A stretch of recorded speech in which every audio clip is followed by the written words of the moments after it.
अल्लाह पर यकीन रखो।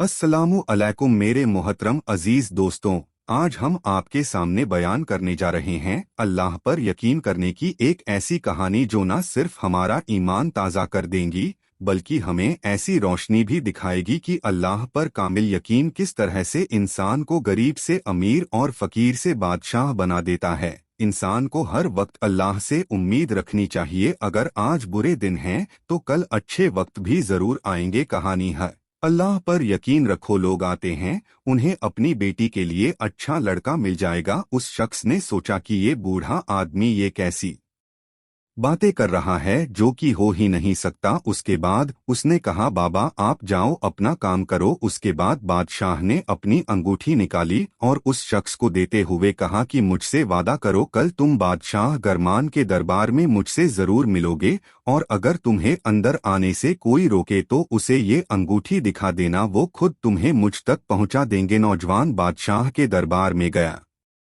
सुबह वादे के मुताबिक वो नौजवान दरबार में पहुंचा। दरबान ने रोका तो उसे वो अंगूठी दिखाई। दरबान उसे बादशाह तक लेकर गया। वो नौजवान ये देखकर हैरान हो गया कि रात में मैंने जिससे बातें की वही बादशाह सलामत हैं। उस नौजवान ने बादशाह से कहा, मैं अपनी रात वाली बात पर आपसे शर्मिंदा हूँ, अगर मैंने आपसे कुछ गलत कहा हो। बादशाह ने नौजवान की आंखों में शर्मिंदगी देखी तो कहा, परेशान मत हो, मैं तुम्हारी किसी बात से खफा नहीं हूँ बल्कि मैं तो खुश हूँ क्योंकि अल्लाह ने मुझे तुम जैसा दामाद दे दिया है। बादशाह ने उसी वक्त काजी को बुलाकर निकाह पढ़वा दिया और उन्हीं कपड़ों में बेटी को रुखसत कर दिया और अपनी बेटी को नसीहत की, बेटी अच्छे बुरे हालात सब पर आते हैं, बस सब्र से काम लेना और अल्लाह की रजा में खुश रहना। मुझे यकीन है कि अल्लाह तुम्हारे साथ है और वो तुम्हें कभी भी भूखा नहीं रहने देगा।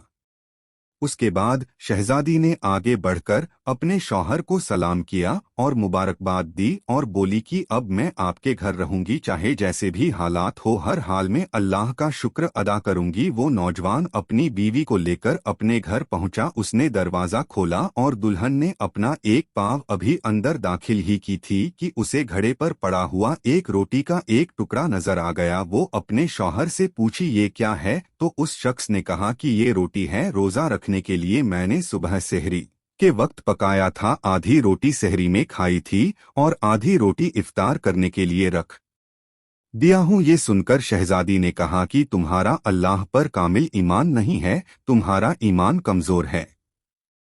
शहजादी ने कहा, जो अल्लाह तुम्हें सेहरी खिला सकता है तो वो तुम्हारे इफ्तारी का भी इंतजाम कर सकता है। शहजादी ने कहा, जाओ पहले इस रोटी को अल्लाह की राह में सदका करके आओ। उस नौजवान ने उस रोटी को अल्लाह की राह में सदका कर दिया और उस रोटी के सदका करने से और अल्लाह पर इतना कामिल ईमान रखने से अल्लाह ताला उनसे खुश हुआ और इसके बाद उनकी दुनिया बदल दी। उन्हें अलग अलग जरिए से रिस्क अता करने लगा। उनके रिस्क में बरकत हुई और वो जितना अल्लाह की बारगाह में सदका करते बदले में अल्लाह उन्हें 10 गुना बढ़ाकर अता करता।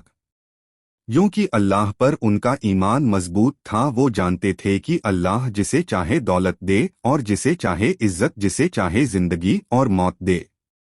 अल्लाह हर चीज का मालिक है, जो कीड़े मकोड़ों को खिला सकता है, परिंदों से लेकर दुनिया की हर मखलूक को रिज़्क़ अता करता है। उसने हमें सारी मखलूक में सबसे अफजल बनाया है, तो हमें कैसे भूखा रहने देगा। दोस्तों, आखिर अल्लाह उनके सदका करने से और अल्लाह पर इतना मजबूत ईमान रखने की वजह से उनकी दुनिया और आखिरत दोनों बदल दी। क्या आज हम अल्लाह पर इतना मजबूत ईमान रखते हैं? आज हम अल्लाह की बारगाह में जाने के बजाय लोगों से मदद की उम्मीद रखते हैं, जबकि वो खुद किसी न किसी का मोहताज होता है। दोस्तों, ये मुकम्मल ईमान होना चाहिए कि अल्लाह ही है जो हमें रिस्क देता है और हम उसी से मदद मांगेंगे। बेशक अल्लाह बेहतर अता करने वाला है, वो बेहतर जानता है कि हमारे लिए क्या सही है और क्या नहीं। दोस्तों, आपको हमारी ये वीडियो अल्लाह पर यकीन रखो कैसी लगी नीचे कमेंट में लिखकर बताएं और वीडियो को आगे लोगों तक शेयर करें। अल्लाह हम सबके ईमान की हिफाजत फरमाए और हमारा भी अल्लाह पर यकीन मजबूत होना चाहिए। अल्लाह हमें गरीबों से मोहब्बत करने की तौफीक अता फरमाए। आमीन या रब्बुल आलमीन।